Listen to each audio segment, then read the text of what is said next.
But this year, and this is why I'm announcing it ahead of time, is going to be called Instead of Watching the Oscars, Make a Movie.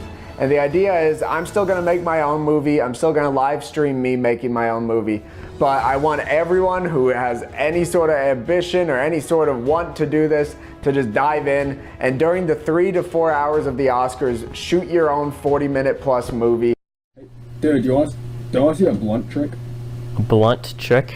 Yeah, sure, man. Yeah, watch this. Watch this. Oh. Oh my god. That was cool, right? Dude, I really like that. Hey! Get your upstairs!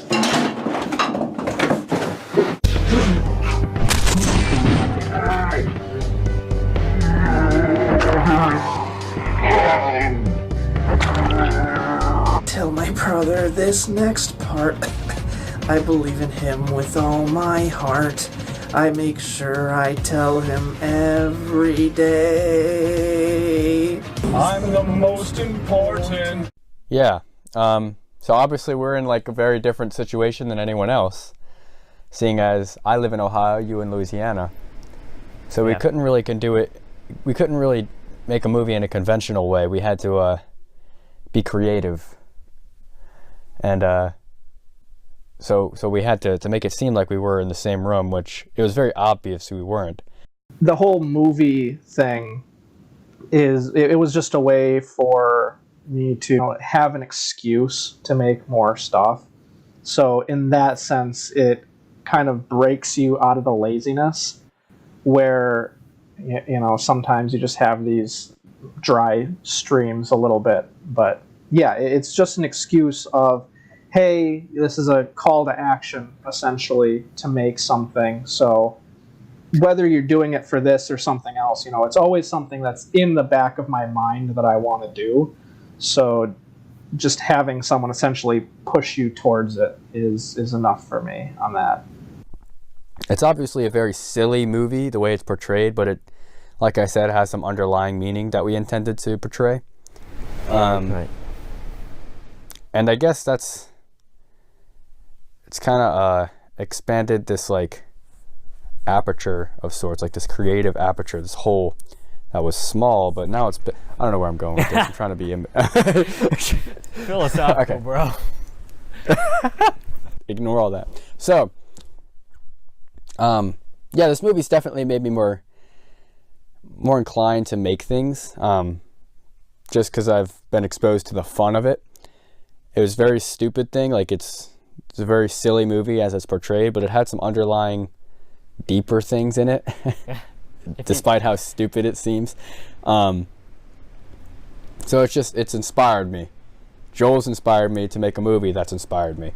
And I do my side things every now and again, like little artsy projects that I endeavor in, just because like I've experienced the thrill of it. Yeah, right, yeah. It's almost like it's a curse. It's a blessing and a curse, because in one way you're like, oh, I can do this, but in the other way it's like, well, now I have the want to do this, but I don't know what the hell to do, and it's kind of like I wouldn't say a burden, but it's a dilemma to be at the very beginning, going into what now.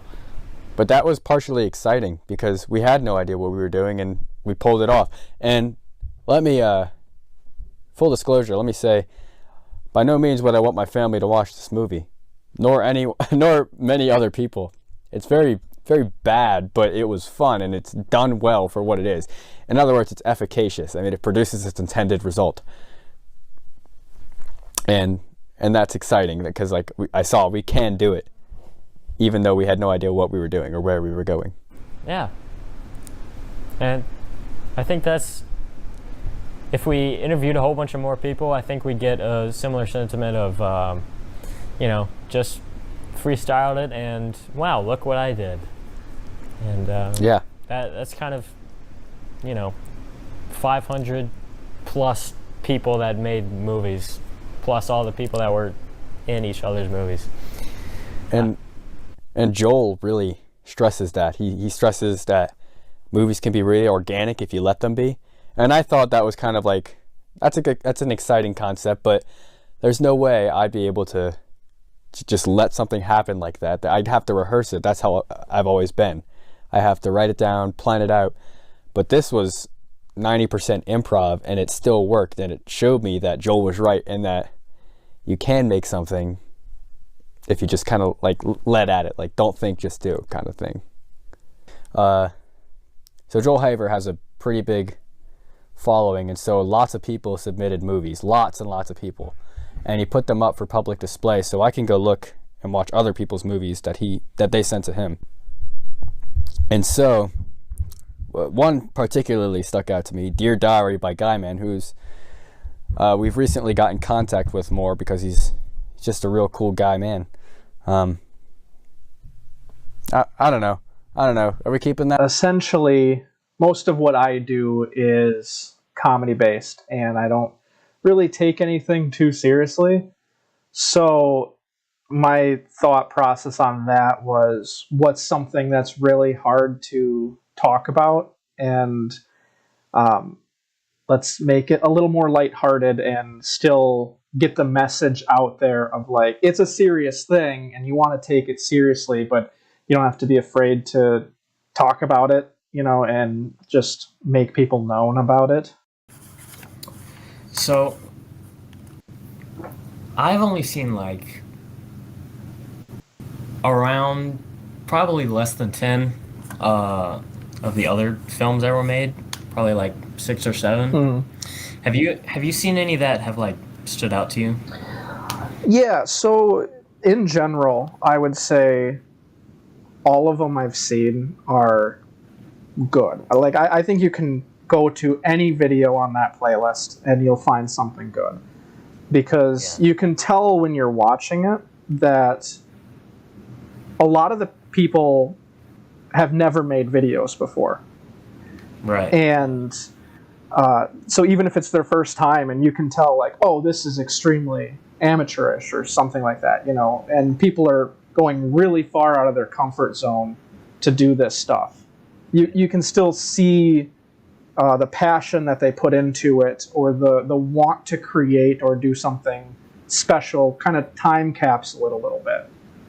In general, like I said, all of them that I've seen have been pretty good, but there's a couple that it's the really unique ones that kind of stand out. There is Why Do You Do What You Do by Chief of Bricks, where it's essentially them going to rob a house, and they go in, and there's just a lot of different, varying shots and stuff like that, where it's hard to do that in a short amount of time. And yours, The Life of Pig, did the exact same thing, where there's a lot of different scenes and a lot of different shots, whereas a lot of people took the route of, let's do it in a single shot or just a couple of shots, because it's easier because you don't have a lot of time.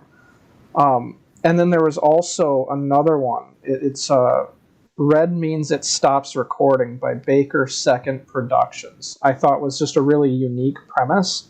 So in that one, basically it's the entire movie is based around they screw up and he thinks that red means it stopped recording and not red means it is recording. So the entire movie is based around, I missed the actual movie part of it. It's on. Right, so Yeah.